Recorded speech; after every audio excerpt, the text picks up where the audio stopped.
In 2005, one of the most well-renowned children's shows was released on Nickelodeon. Avatar: The Last Airbender tells the story of war, genocide, self-discovery, and found family through the lens of Aang, a young boy who has recently discovered he is the Avatar, a person of great power who must bring peace to 4 nations. Even in the near 17 years since this show's release, it still brings in rave reviews and carries a legacy like no other. Genuinely, this show has changed the lives of many, including myself. Last year, in 2024, Netflix released season 1 of their live-action remake of Avatar: The Last Airbender. Immediately upon being announced, the show was subjected to negativity, and though it's not as bad as the movie that we shall not name, there are definitely still some flaws. Before we dive in, my name's Leon and I'm a huge nerd.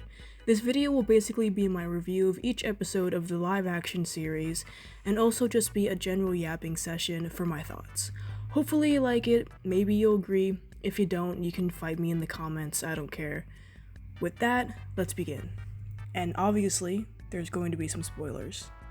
Also, I had to record some of this stuff on my computer because I just couldn't find clips of the Netflix version anywhere, so my bad. Episode 1. Episode 1. Aang. The first episode takes us 100 years before the main events of the show, and I already have a problem. I don't like how Netflix shows us what happens to the Airbenders. In the original animation, Aang wakes up 100 years after the war has begun, and learns what took place while he was stuck in the iceberg. Through Aang, the viewer learned what happened to the Airbenders and how the world works now. If they really wanted to show us, I think a better time would have been when the gang visits the Air Temple, maybe through a flashback or him picturing what happened. Or maybe through some sort of spirit world connection. They probably did this for spectacle, or to show off the cool bending CGI right off the bat, but I kinda think it took away the whole mystery aspect and the tragedy of learning what happened to Aang's people with Aang. While I think them showing that was a bad idea, I did like how they expanded on Gyatso and Aang's relationship. I just thought it was really cute seeing them together. And I have to say the casting for Aang was spot on. He's a cutie patootie. Appa was pretty well casted too. Katara and Sokka, on the other hand, no hate to the actors, but I just don't think they were the best. Allegedly, I'm not getting sued, allegedly Ian Ousley, the actor portraying Sokka, isn't of indigenous descent. But since Netflix nor his agency have released any official statements, and the most I can find is Twitter threads and Reddit posts, I won't be delving deeper into that. That's just something I saw while researching, and I don't want to provide any misinformation, and since I'm not indigenous myself, I don't feel that it's my place to speak on this. I will say that I thought the acting for the siblings was just okay, in my opinion. Katara felt sort of flat at some points, but that was probably just an issue with what the actress Gawendio was given. I didn't feel much energy from either of them for the most part. We'll get to Zuko and Iroh later. We skip 100 years into the future. Sokka and Katara discover Aang at the iceberg while Katara is trying to practice waterbending. Unlike in the original, Sokka isn't sexist at all. Obviously, being sexist isn't a good thing, but that was a part of his character development, and the removal of it makes some things in the future a little clumsy. Then a Fire Nation ship rolls in. Thanks for the pollution, assholes. Like, seriously. We see Zuko obsessively journaling in his burn book about the Avatar. Katara attempts waterbending to bring their boat back, which ends up working. Meanwhile, Zuko senses a disturbance in the universe. Katara causes the ice ball to fucking explode. Zuko sees that and instantly decides to go attack the water tribe about it. Classic Zuko behavior. Another thing I noticed was the costume design. I love how bright and colorful it is as compared to some other animation adaptations. A lot of networks try to make the costumes and the world darker, more adult and gritty, but this world in particular is full of magic and wonder, and the sets and costumes reflect this really well, since it's still bright and colorful. It still resembles the show it was adapted from and is able to stay all dramatic and edgy while still having accurate clothing. Plus, Sokka and Katara's outfits look really warm and cozy. The music's also really good too. They use the same song for the end credits and similar, if not the same, soundtracks throughout the show, which I thought was really cool. Zuko is honestly fucking annoying, but it suits him. I mean, he's an angsty, bratty teenager. Zuko. Iroh is Iroh, minus the accent, but everything else makes up for it. They were the highlight of this entire thing for me. I'll probably say that a couple of times, but it's just the truth. And of course, Aang is just like his animation counterpart, and the bending looks so good, unlike the movie that we shall not name. Sokka pissed me off a little bit here when he started yelling at Aang, cause it's like, dude, you have way bigger fish to fry here. Like, one thing at a time, my guy. You have a fucking boat. He picks the coldest spot in the world. How come his omens never take her somewhere with hot springs, huh?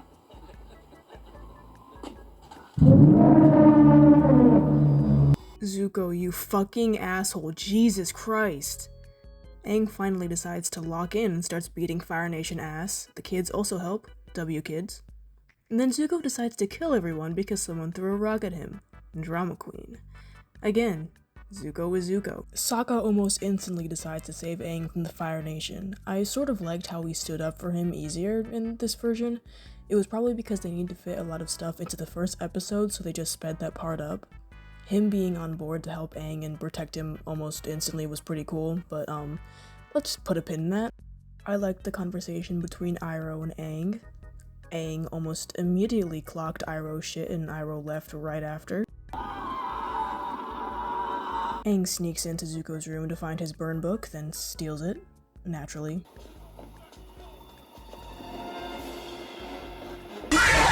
Another thing about Katara is that she's somehow a waterbending prodigy with zero training despite having struggled in the first episode.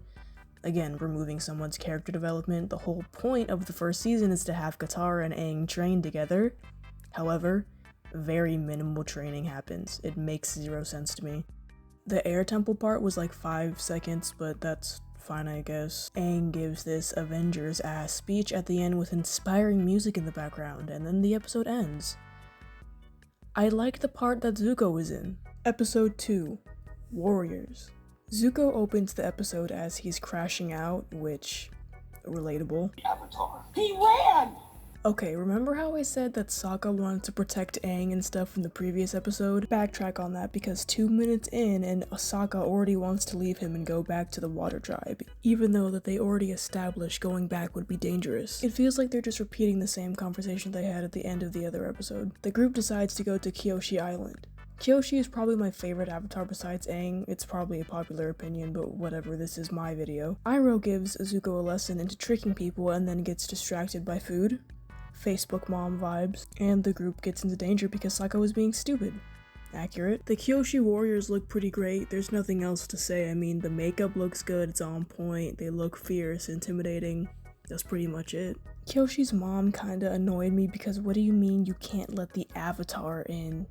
It's the avatar. Who cares about the other people? Just don't let them in, it's the fucking avatar. Been like here.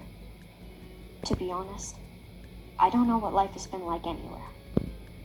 I've been away for a while. Sokka is almost a bigger yapper than me. Understandable though, it's Suki. That is, I have to save the world first. Sorry, how does it go again? Protecting Aang, so I'm protecting... Now why did they do this? Instead of having Sokka train with them and get proven wrong about the Kyoshi warriors, they did this. This is what I mean when the removal of Sokka's sexism makes some things weird. Instead of him genuinely learning a lesson and developing as a person, they do that. They change it to just Suki and Sokka training together, which is nice, but my point still stands. Wow, Aang and Katara get in like 5 seconds of training. I guess I can't say they didn't train at all, but still, that's pretty much all they do, and it's 8 episodes of the first season. I did like how Sokka is like constantly fawning over Suki. In one part, they finally train together and Suki gets behind him to show him how to do a move, and he looks back at her all dream-like how they do in the romance movies. It's kind of funny. Zhao's bitch ass decided to try and capture the Avatar by himself, then Zuko follows. It's like a 60-40 ratio of Fire Nation soldiers to the other soldiers. Fuck the Fire Nation, man. Also, the guy who plays Zhao is in Rush Hour. And in Saw. Just had to throw that in there. Meanwhile, Aang is still in the spirit realm, yapping with Kyoshi. More like listening to Kyoshi yap. She goes on for a long time. Meanwhile, his people are getting their shit absolutely rocked. Kyoshi finally reveals that the Fire Nation is on some shit and helps Aang lock in. Kyoshi possesses Aang, and rock Zuko shit, deserved, and then she comes for Zhao, also deserved. This episode was great and everything, but for the most part it was just okay. You know, there was big spectacles and cool bending and fighting, but all of the character development and the characters themselves, except for a few, just kind of feel like sleepy, if that makes sense. Like, they're not... If you were to have a dial that represented how much of a personality the characters have, most of them would have the dial like turned down most of the way. That's how it felt for this episode. It was just okay. Their dial was turned down.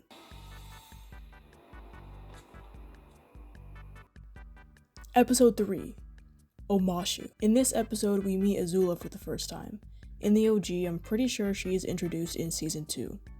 I saw a lot of people saying Azula doesn't look as intimidating as her animated counterpart, but I think she looks fine. She's only 14 or 15, so she's gonna look like a young teenager. She's very sharp design-wise in the OG because that's how you usually translate danger when it comes to cartoons and animation. In real life, they're obviously gonna get a young actor to play a young character. So it makes sense Azula is a little baby-faced. I don't know why people were hating on this so much. It feels like they were just looking for something to talk about. Fucking finally! Zhao and Zuko's beef is so fucking funny because why are you arguing with a 17-year-old? You're like 50. Go do your taxes or some shit, man.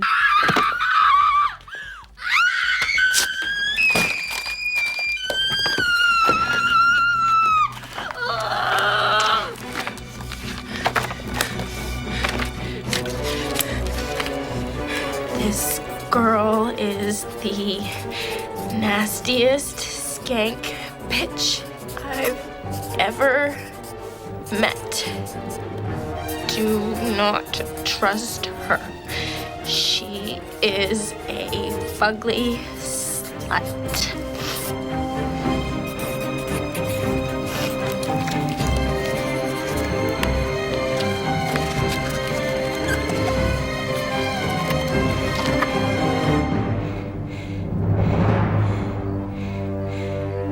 His officer training program 3 times. Did I ask for your opinion? My apologies. How did they get Omashu to look so great? I mean, none of it is even real. I guess since it's Netflix, they have a huge budget, but I just want to go to all the places in the show so bad. We get introduced to Jet in this episode also. He helps get the gang into Omashu. He also keeps dissing Sokka, of course. He and Katara have their little romance thing. I bet people get so annoyed when they open the gate. It has to be so fucking loud. They keep teasing the My Cabbages guy, and it low-key pissed me off every time until he actually ended up saying it. You're not an airbender. An airbender? Of course I'm not. We get back to Azula, and this time we also see Mai and Ty Lee. We also get a hint of Azula's controlling nature, kind of what we're probably gonna be seeing more of in season 2. Yippee! Katara practices more waterbending, not Aang though, even though he is the Avatar, and again, this whole season is for him to be practicing water, but whatever. Jet tries to convince Katara that Sai is a traitor and working with the Fire Nation, and they touch hands. That means they're gonna kiss. On the lips. Jet pulls out some Cabal-ass weapons and chases a Fire Nation dude. They fight for a little while before the rest of the freedom fighters come out to play. No criticism here. They're supposed to be kids fighting, and whoever did the casting did their thing with this. Also, they suggest that Pipsqueak is gonna kill this guy, which...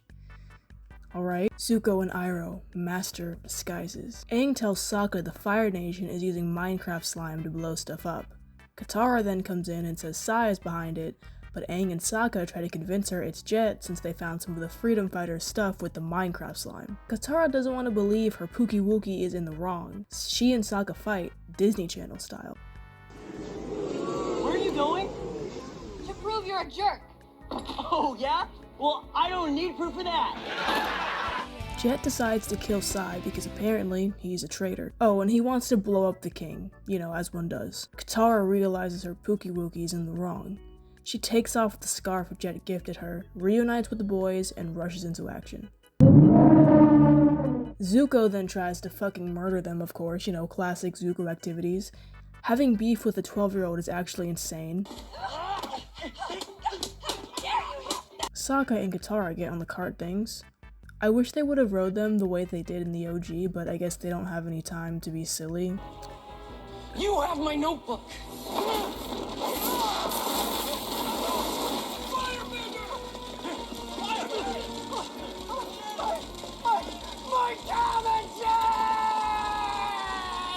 Iroh is the best uncle in the history of uncles, hands down. After the fact, Aang gets abducted. Yikes. Episode 4. Into the Dark. Iroh and Aang are together again in another jail. Iroh defends his boy before the king comes to collect them. Sai reveals he was working with the Firebenders, but only because they threatened the city. Sokka and Teo grill him, but Sai had no other choice. Sokka and Katara go to rescue Aang, and then Zuko beats up someone else so he can get to Iroh.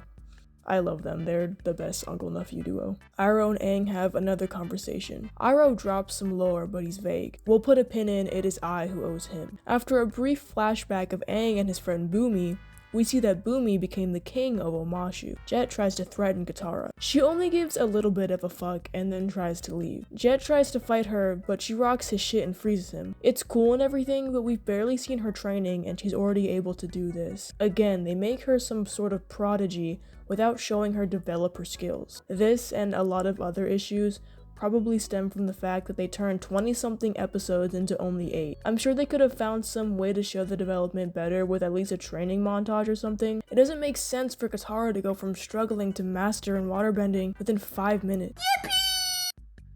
Sokka and Katara delve into the secret tunnels, and yes, we get the song, but only a little bit of it, which is somewhat disappointing. Sokka shook a tambourine or something, which is fun. The story of Oma and Shu is pretty much the same, except they make them both women. I don't have an issue with this, except for the fact that they probably only did it for quote-unquote representation, sort of like the kill your gays trope, where media will advertise having gay characters, for example, but then just kill them off quickly. They can say they were there, but didn't actually have to have the characters in their media for very long. This is just how it felt to me. It felt like they just did that for brownie points. Some dude punches Iroh for no fucking reason, Jesus. Anyways, Iroh is leaving behind a trail of high show tiles for Zuko to follow. Aang almost dies to rock candy, and Zuko takes a job. Ozai can go kick rocks or jump off a bridge or something. I hate this man so fucking much. Anyway, the Zuko and Iroh flashback is so perfect, and I love how they played Leaves from the Vine in the background. I almost cried the first time I watched it. It was a perfect addition.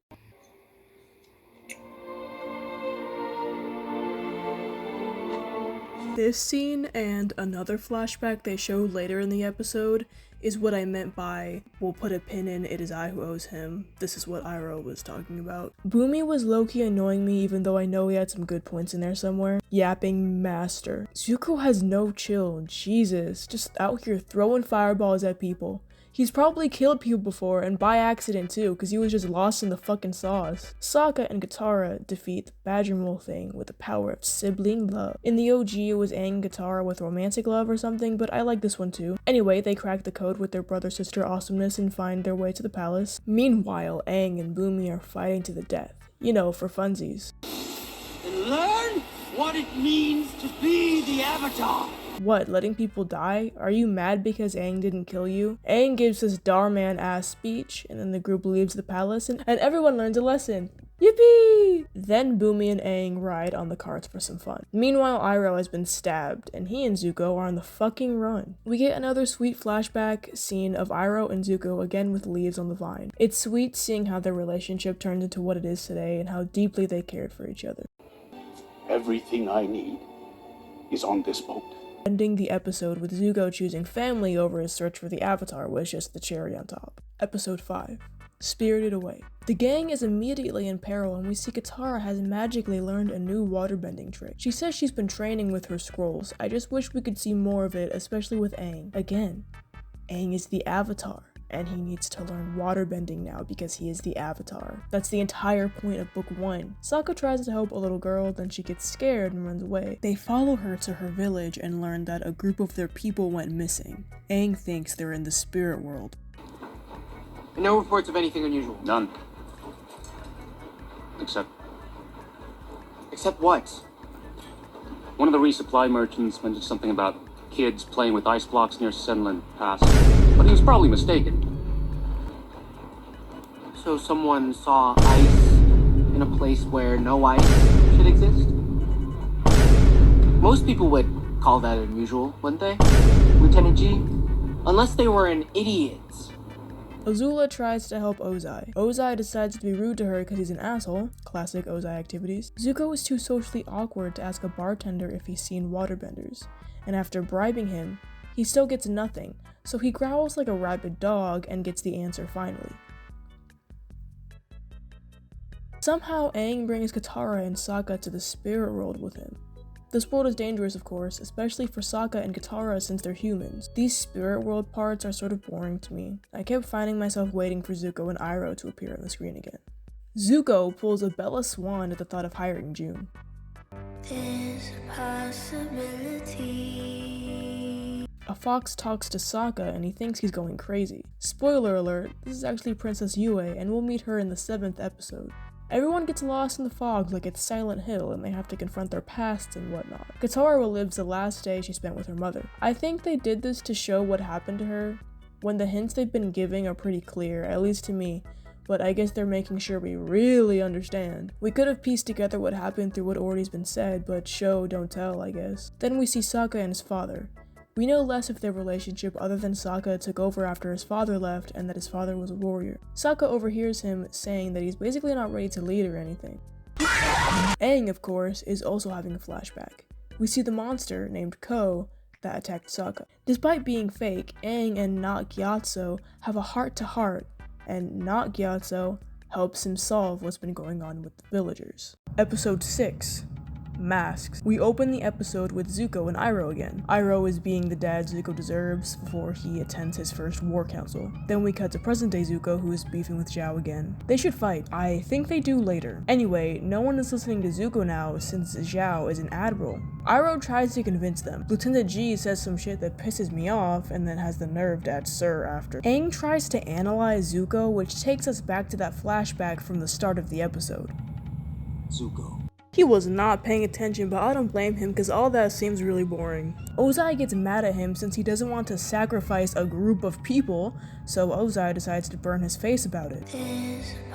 Zuko as a blue spirit looked great. Absolutely fire. Pun intended. Zuko and Aang are nice to each other for about 5 minutes. Zuko explained his motivation and Aang spouts some wisdom. He tries to inspire him, but Zuko can't comprehend doing a good deed, so he starts on his usual yapping. Aang puts him in timeout. Seriously, what the fuck is Zuko's problem? I love him and everything, but goddamn. My sister once told me I give off Zuko vibes, and I have yet to figure out if it's a compliment or an insult. Aang frees everyone from Ko while there's another speech over a montage of the villagers being returned. As if it weren't already obvious, we're once again told that Zuko is putting up a mask to protect his feelings, hence the name of the episode. Zhao was pissing me off this entire episode. I mean, that just means he was played well. Very well. Episode 7, The North. Lieutenant G is finally being a real one in this episode, or so we think. He warns Iroh and Zuko that the Imperial Guard are coming to take Zuko into custody. Once again, it's Zhao's bitch ass up to some tomfoolery. Zuko leaves so when the guard comes, he'll be safe. But actually, there's more. Zhao's tomfoolery has several layers because apparently it was a trick. Zhao was gonna fucking blow him up, but Zuko escaped. The gang finally makes it to the Northern Water Tribe after talking about it for like 3 episodes. I know we're not even 5 minutes into this episode, but wow, they needed to do something else with Yue's hair. Her wig is just not it. All the other characters' hair looks natural and hers just does not. It would have been crazy if they actually killed Zuko off and then they were just like, okay, this is the Iroh show now. Honestly, in the OG, I don't think we ever find out what happens to Iroh, which really sucks. I know there's a couple comics, but I haven't read them all yet. The Azula parts are cool, but I wish they would have saved them for season 2. I don't have a reason for this other than they were kind of boring put in between the other scenes, and I feel like it would have been more impactful or interesting to have the siblings fighting and show both of their motivations. It probably would have added some more mystery about Azula specifically as well. Sokka realizes Yue was the fox he met in the spirit world, which is why he thought she was so familiar. He gets asked about combat and is flabbergasted in true Sokka fashion. Aang is also asked about combat, while Katara gets told to practice healing instead of honing her combat skills. Katara is magically unnatural at healing as soon as she starts, and then she learns that women aren't allowed to fight in the Northern Water Tribe, and we can all agree it's fucking stupid. She storms off, presumably to give Pakku a piece of her mind. I'm sorry, but I skipped through the part with Yue and Sokka. It was so boring. The OG version of them talking and having their little emotional moment is way better. I wanna fling him off the boat by his stupid little man bun. Katara tells Sokka about her plan to fight Pakku, and he's being a supportive brother about it. He tells Katara to kick Pakku's ass, and she does. Despite all the things I've said before about her, this was awesome. This is who Katara is. Episode 8. Legends. We ended on a cliffhanger in the last episode. We're thrown into battle at the start of this one. The opening part of the gang fighting was pretty cool. Seeing them work together, like in the OG, is always a treat.